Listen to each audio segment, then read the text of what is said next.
The Israeli Prime Minister Ariel Sharon, who's the father of the settlement, said once, talk less, do more. Obviously, talk less is no longer a principle there because Israel seems no longer concerned about what the world thinks, no longer concerned about upholding previous agreements entered into by past governments like the Oslo Accords. But I tell you what they do care about is their international reputation. Now, it might not seem that way, but if you look at public opinion polls in the US, Europe, the UK, Australia, what you find is, particularly in the last 6 months, this is a recent Pew poll, that a majority of citizens, the public, fundamentally oppose what Israel is doing in the West Bank and certainly in Gaza. They oppose Netanyahu. So there is a minority, evangelicals, very hardline, far-right Jews, and I'm Jewish myself, but I certainly don't subscribe to those views, who do support Netanyahu, who do support what Israel is doing. But Israel has always craved legitimacy, and they can occupy all of West Bank and destroy Gaza, but ultimately they don't get that legitimacy. And they actually crave that because this year Israel is spending $150 million US more to try to do better PR, essentially. Not to change the policies on the ground, but to actually try to change public perception. And frankly, it's not working.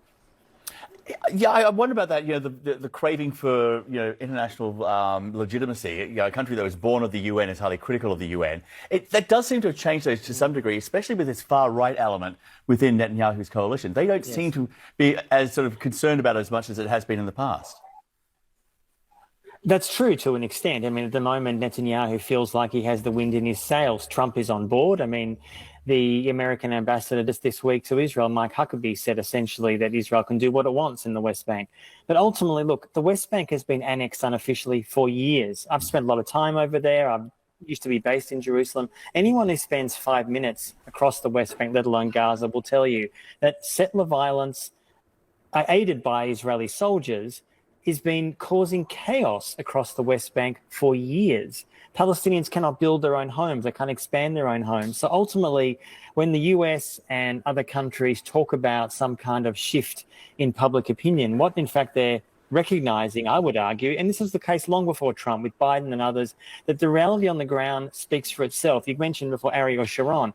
Sharon was well aware that facts on the ground are what matter. So when Smotrich now is backing Netanyahu, it's important to say that, just finally on this point, this is not simply an extremist far-right Israeli government. What they are doing now is supported by a sizable proportion of the Israeli Jewish population.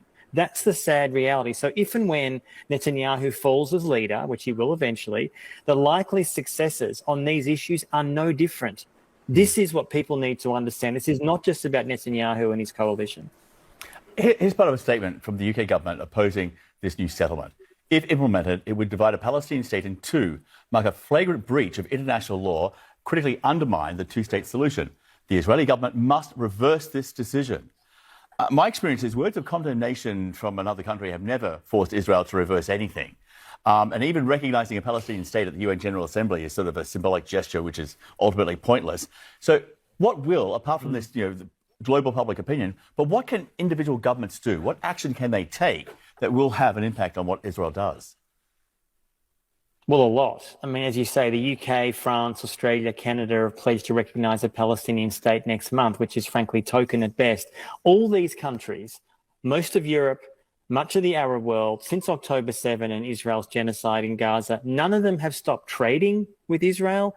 Many of these countries are still sending weapons parts through the US and Lockheed Martin to produce the F-35 fighter jet that Israel's using over Gaza. There is a choice that European states and others are making to continue that trade. In fact, many of these states are trying to increase trade. That Europe last year was the biggest purchaser of Israeli weapons, the biggest purchaser.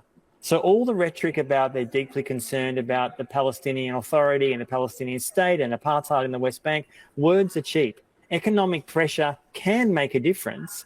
And I think a lot of European states and Arab states need to recognize that rather than continuing this phase of rhetoric, but actions on the ground speak for themselves.